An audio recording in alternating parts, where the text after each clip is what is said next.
প্রিয় ভিউয়ার্স, আবারও চলে আসলাম তোমাদের মাঝে দারুণ একটি গুরুত্বপূর্ণ ভিডিও নিয়ে। আজকে মূলত আমরা আলোচনা করব উচ্চ মাধ্যমিক পাশে সরকারি চাকরি। তো সম্প্রতি তোমরা উচ্চ মাধ্যমিক পাশ করেছো, তোমাদের জন্য কিন্তু আজকের এই ভিডিওটি ভেরি মোস্ট ইম্পর্ট্যান্ট হতে চলেছে। তো আমাদের দেশে বেশিরভাগ পরিবারের আর্থিক অবস্থা মধ্যবিত্ত বা নিম্ন মধ্যবিত্ত, তাই উচ্চ মাধ্যমিক পাশের পরে অনেক ছেলেমেয়ের পরিবারের হাল ধরতে চায়। আর এক্ষেত্রে যদি একটি সরকারি চাকরি পাওয়া যায় তবে তা অনেকটা আকাশের চাঁদ হাতে পাওয়ার মতো ব্যাপার।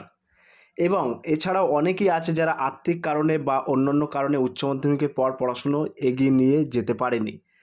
তাদের সকলের কথা মাথায় রেখে আজকে এই ভিডিওর মাধ্যমে আমি আলোচনা করব উচ্চ মাধ্যমিক পাশে সরকারি কি চাকরি পাওয়া যায়। সো প্রিয় ভিউয়ার্স, আজকে ডিটেলস তথ্য কিন্তু তোমাদের মাঝে তুলে ধরবো, তাই ভিডিওটি স্কিপ না করে সম্পূর্ণটি দেখার জন্য অনুরোধ রইল। আমরা শুরুতেই দেখে নেব উচ্চ মাধ্যমিক পাশে কোন কোন চাকরি আছে। তো এখানে উল্লেখ করা আছে, বলা হয়েছে উচ্চ মাধ্যমিক পাশে কেন্দ্র সরকার ও রাজ্য সরকার উভয় বিভিন্ন চাকরি রয়েছে। এক্ষেত্রে উল্লেখ্য, রাজ্য সরকারের চাকরিগুলিতে প্রতি বছর নিয়মিত নিয়োগ না হলেও কেন্দ্র সরকারের চাকরিগুলি ফর্ম ফিল আপ প্রায় প্রতি বছর হয়ে থাকে।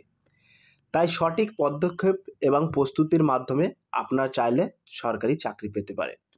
তো আমরা প্রথমে এখানে উল্লেখ করেছি সেন্ট্রাল গভর্নমেন্ট জব, অর্থাৎ উচ্চ মাধ্যমিক পাশে কেন্দ্র সরকারের চাকরিতে কোন কোন পদে উচ্চ মাধ্যমিক পাশে তোমরা আবেদন করতে পারবে, সেই পদগুলো কিন্তু আমরা এখানে নিম্নে আলোচনা করেছি।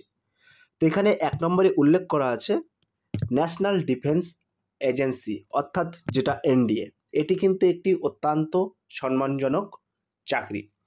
তো এটি কিন্তু ইউপিএসসি কর্তৃক আয়োজিত এনডিএ পরীক্ষার মাধ্যমে ভারতীয় প্রতিরক্ষা বাহিনীতে অফিসার পদে নিয়োজিত হওয়ার সুযোগ পাওয়া যায়। তাহলে এই উচ্চ মাধ্যমিক পাশে কিন্তু তুমি এনডিএ অর্থাৎ ন্যাশনাল ডিফেন্স এজেন্সিতে এই পদে আবেদন করতে পারবেন। এটি কিন্তু একটি ভারতীয় প্রতিরক্ষা বাহিনীতে অফিসার পদে নিয়মিত অর্থাৎ নিয়োজিত হওয়ার সুযোগ পাওয়া যায়। এবং তার পাশাপাশি আমরা এখানে 2 নম্বরে উল্লেখ করেছি ইন্ডিয়ান আর্মি ক্লার্ক। তো এই ইন্ডিয়ান আর্মি ক্লার্ক এই পরীক্ষার মাধ্যমে ভারতীয় সেনাবাহিনীতে ক্লার্ক পদে চাকরি করা যায়। অর্থাৎ তুমি যদি উচ্চ মাধ্যমিক পাস করে থাকো তাহলে ইন্ডিয়ান আর্মি ক্লার্ক পদে কিন্তু আবেদন করতে পারবে। 3 নম্বরে আমরা উল্লেখ করেছি air force group X and Y. এই পরীক্ষার মাধ্যমে ভারতীয় বায়ুসেনাতে গ্রুপ এক্স এবং ওয়াই পদে নিয়োগ করা হয়। অর্থাৎ তুমি যদি উচ্চ মাধ্যমিক পাস হয়ে থাকো তাহলে কিন্তু এয়ারফোর্স গ্রুপ এক্স এবং ওয়াই পদে আবেদন করতে পারবে। তারপরে কিন্তু আমরা উল্লেখ করেছি 4 নম্বরে উল্লেখ করেছি রেল এনটিপিসি, অর্থাৎ রেল সার্ভিস। তো ভারতীয় রেলে এই পরীক্ষার মাধ্যমে গুডস গার্ড, স্টেশন মাস্টার প্রভৃতি পদে কিন্তু নিয়োগ করা হয়ে থাকে। তো উচ্চ মাধ্যমিক পাশে কিন্তু রেল এনটিপিসি, তো এখানে কিন্তু বিভিন্ন পদে তোমাদেরকে নিয়োগ করা হয়ে থাকে। তারপরে কিন্তু আমরা 5 নম্বরে উল্লেখ করেছি ইন্ডিয়ান পোস্টাল সার্ভিস। তো এই পরীক্ষার মাধ্যমে কিন্তু ভারতীয় ডাক বিভাগের বিভিন্ন পদে নিয়োগ করা হয়ে থাকে। অর্থাৎ উচ্চ মাধ্যমিক পাশে কিন্তু এই সমস্ত পদে আবেদন করতে পারবে তোমরা। এবং 6 নম্বরে উল্লেখ করেছি কম্বাইন্ড হায়ার সেকেন্ডারি লেভেল, যেটাকে আমরা CHSL নামে পরিচিত। এই পরীক্ষার মাধ্যমে কিন্তু জুনিয়র সেক্রেটারিয়েট অ্যাসিস্ট্যান্ট এবং লোয়ার ডিভিশন ক্লার্ক প্রভৃতি পদে কিন্তু নিয়োগ করা হয়ে থাকে। তা তুমি যদি উচ্চ মাধ্যমিক পাস করে থাকো তাহলে কিন্তু এইসব পদে আবেদন করতে পারবেন। এবং যে কটি পদ এখানে উল্লেখ করেছি সব কটি পদেই কিন্তু উচ্চ মাধ্যমিক পাশে। 7 নম্বরে বলা হয়েছে SSC stenographer group C and D. তো এই পরীক্ষার মাধ্যমে কেন্দ্রীয় সরকারের বিভিন্ন মন্ত্রণালয় সংস্থা গ্রুপ সি এবং গ্রুপ ডি পদে নিয়োগ করা হয়ে থাকে। তাহলে এই যে উচ্চ মাধ্যমিক পাশে কিন্তু তোমরা এই সমস্ত পদগুলিতে আবেদন করতে পারবেন। এবং আরও কিন্তু বিভিন্ন পদ আছে, সেগুলো কিন্তু আমি এখানে উল্লেখ করে নিই। এইগুলো কিন্তু কেন্দ্র সরকারের চাকরি। এইবার আমরা উচ্চ মাধ্যমিক পাশে রাজ্য সরকারে কি চাকরি পাওয়া যায় সেটা কিন্তু আমরা উল্লেখ করব। এবার সরাসরি তোমরা দেখতে পাচ্ছ উচ্চ মাধ্যমিক পাশে রাজ্য সরকারের যে সমস্ত চাকরিগুলি পাওয়া যায়।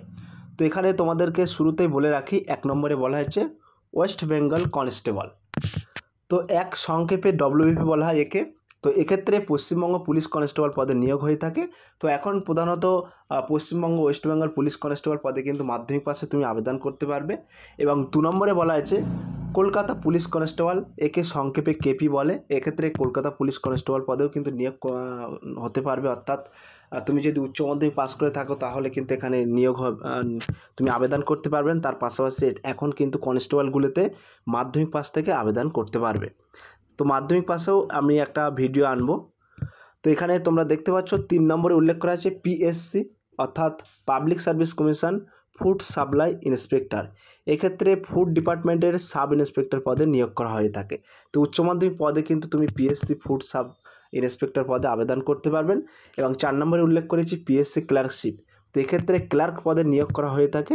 তো তুমি যদি উচ্চ মাধ্যমিক পাস করে থাকো ক্লার্ক পদে আবেদন করতে পারবেন। 5 নম্বরে বলা হয়েছে পিএসসি ফায়ার অপারেটর। এক্ষেত্রে ফায়ার অপারেটর পদে নিয়োগ করা হয়ে থাকে। এবং তার পাশাপাশি বলে রাখি 6 নম্বরে কিন্তু আমরা এখানে উল্লেখ করেছি পশ্চিমবঙ্গ পুলিশ সার্ভিস আবগারি কনস্টেবল।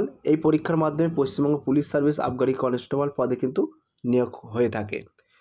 এবং 7 নম্বরে উল্লেখ করা আছে রাজ্য স্বাস্থ্য দপ্তরের চাকরি, যেটাকে আমরা সংক্ষেপে WBHRB বলে থাকি। এক্ষেত্রে রাজ্য স্বাস্থ্য দপ্তরের লোয়ার ডিভিশন ক্লার্ক, যেটাকে আমরা LDC নামে পরিচিত, এবং ডাটা এন্ট্রি অপারেটর অর্থাৎ DEO প্রভৃতি পদে কিন্তু নিয়োগ করা হয়ে থাকে উচ্চ মাধ্যমিক পাশে। এবং 8 নম্বরে কিন্তু আমরা এখানে উল্লেখ করেছি প্রাথমিক বিদ্যালয়ের শিক্ষকতা। তো উচ্চ মাধ্যমিক পাশের পর রাজ্য সরকারের অধীন বিভিন্ন প্রাথমিক বিদ্যালয়ে শিক্ষকতা করা যায়। তো এক্ষেত্রে তোমাদেরকে বলে রাখি উচ্চ মাধ্যমিক পাস করার পরেই কিন্তু এখন DLED বাধ্যতামূলক করা হয়েছে। তো উচ্চ মাধ্যমিক পাস করেই তোমরা যদি DLED কোর্স করতে পারো তারপরেই কিন্তু তোমরা প্রাথমিক বিদ্যালয়ে শিক্ষকতা করার সুযোগ পাবে। ক্লিয়ার?